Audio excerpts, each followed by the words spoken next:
বন্ধুরা, কেমন আছেন সবাই? আমি খুব ভালো আছি, আশা করি আপনারাও খুব ভালো আছেন। আজ আপনাদের সাথে শেয়ার করব ফুলকপি আলু দিয়ে মাছের ঝোল। তার জন্য প্রথমেই কড়াই জল গরম করতে দিয়েছি, দিয়ে দিলাম একটু নুন, আর তার মধ্যে দিয়ে দিলাম ফুলকপি আর আলুগুলো।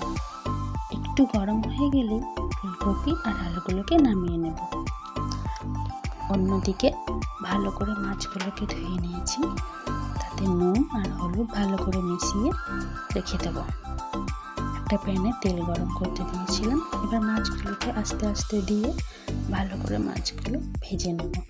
মাছগুলো একটু উল্টে পাল্টে ভাজা হয়ে গেলে অন্যদিকে একটা পেস্ট বানিয়ে নেব।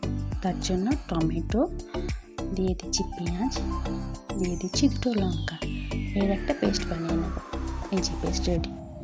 একটা প্যানে তেল গরম করতে দিয়ে ফুলকপিগুলোকে হালকা আঁচে একটু ভেজে নেব।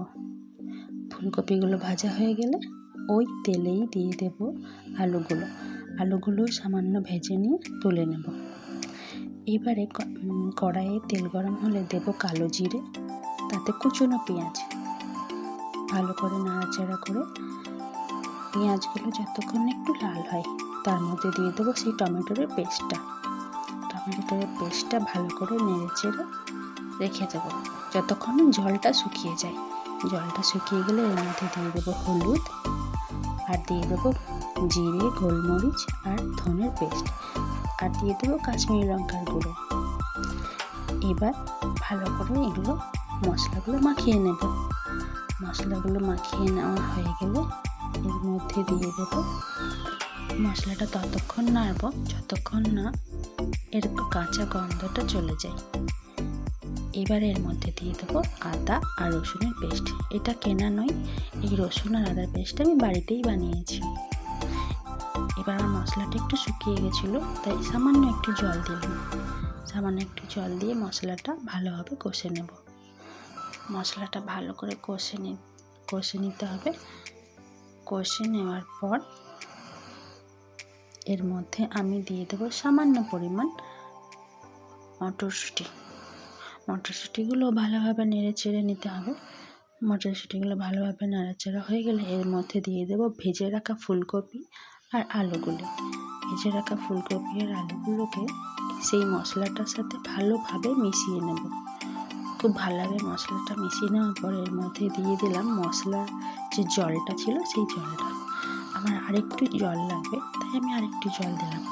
এবার এটাকে ফুটতে দেব, আর সামান্য পরিমাণ নুনও দিয়ে দেবো আন্দাজ মতন। দেখুন এটা ফুটে গেছে। এবার এর মধ্যে মাছগুলো একটা একটা করে দিয়ে দেবো। মাছগুলো দিয়ে দেওয়ার পর হালকা হাতে মাছগুলোকে একটু ঝোলের সাথে মিশিয়ে নেব। মাছগুলো মিশিয়ে নেওয়ার পর দিয়ে দিলাম ওপর থেকে একটু ধনেপাতা, তারপর একটু ঢাকা দিয়ে রেখে দেব। এই যে ঢাকা খোলার পর আমার ফুলকপি আলু দিয়ে মাছের ঝোল রেডি। আপনাদের কার কার এই রেসিপিটা ভালো লেগেছে আমাকে কমেন্টে অবশ্যই জানাবেন। আজকের মতন ভিডিওটা এখানেই শেষ করছি। আশা করি আপনাদের ভালো লেগেছে। যদি ভালো লেগে থাকে তাহলে একটা লাইক, একটা কমেন্ট করে যাবেন, আর সাবস্ক্রাইব করতে ভুলবেন না। দেখা হবে পরের আরেকটা ভিডিওতে। আপনারা ভালো থাকবেন, সুস্থ থাকবেন, সাবধানে থাকবেন। Tata, bye bye.